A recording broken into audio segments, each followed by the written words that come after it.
just wanted to kind of give you an update in terms of council and where we're at for this year prior to the election year. As you know, the drop legislation is before us. There's going to be hearings coming up to talk about it.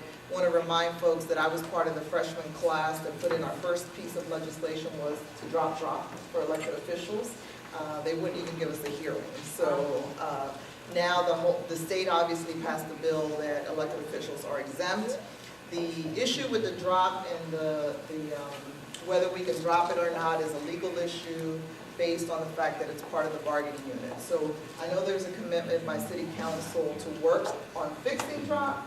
I don't know if legally we can end it because the bargaining unit is not an issue.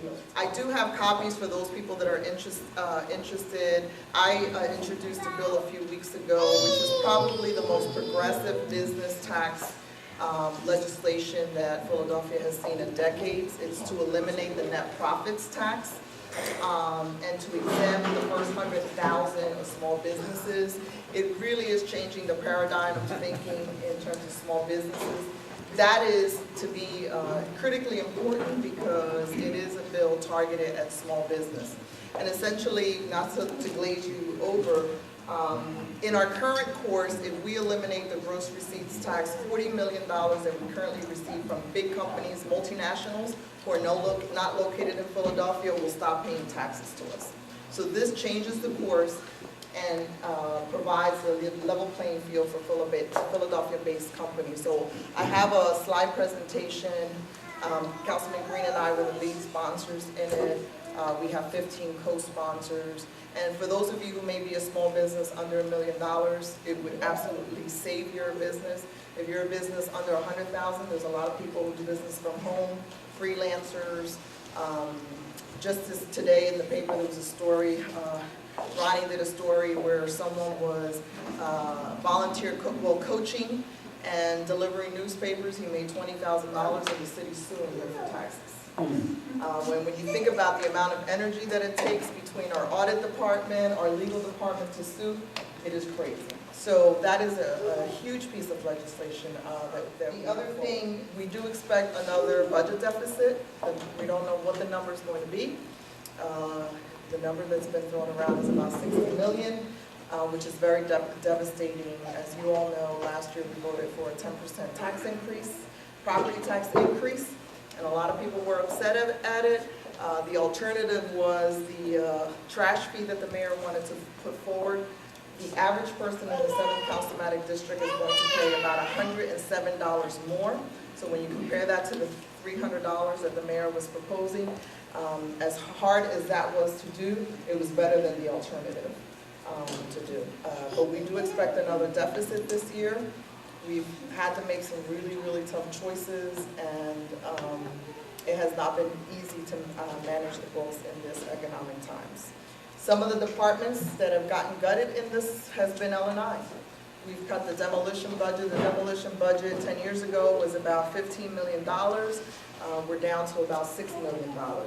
Our CLIP program, which is vital to communities like Northwood, we've seen it cut by 25%. Tom Conway, who does a really good job at some of the graffiti and some of the other issues, that's been cut by about 25%.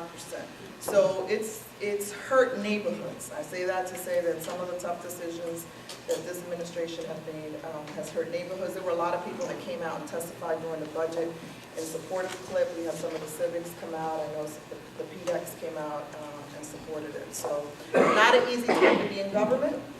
I think that there are some good things that are going on. I think that some of the departments are being reformed. 311 is not perfect, but I think it's a step in the right direction. I know depending on your experience with 311, it may be good, it may be bad. But one of the things that it's allowing us to do is at least track the types of service requests.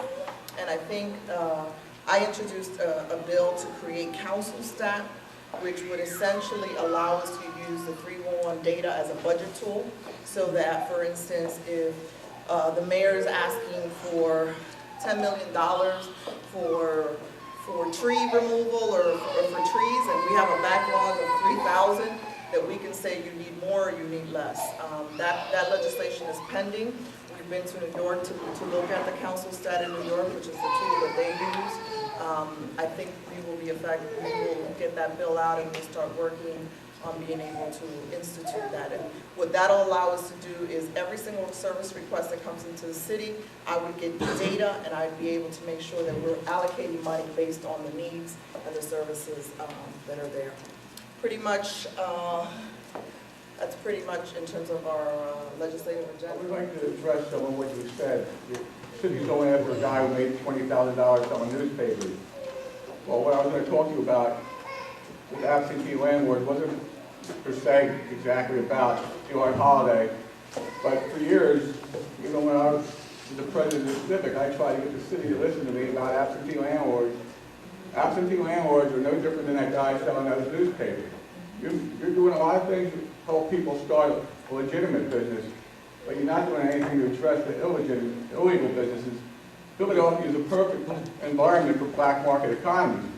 You can offer all the things in the world to help people get a business started, but if they're running illegal businesses, how do you tax that? Well, one of the things is we don't have the resources to the discovery because we spend a lot of time chasing down certain things. You cut the people that you need for enforcement. You've actually, it's like Randall running around getting rid of all the people that check on gas wells and then saying there's no problem. Well, actually, you really need more enforcement. In our freshman 15 class, our freshman 15 proposal, one of the things that we were able to do, I've been in the tax collection business in terms of the city, in terms of legislation, regulation, and policy, because I think it's one of the worst. Part of the problem that we have around collecting the stuff that you see out there and that you don't see out there is an issue of resources. That's one of the things that this bill that I propose makes sense. We would take 50,000 of our 84,000 business filers off the books. What does that allow us to do? It allows us to take all the staff that is sitting there calculating these tax returns and allows them to shift to what we call discovery. Discovery allows us to cross-file who's filing federal taxes, state taxes, all of those things to find out who is in our economy that isn't paying their fair share.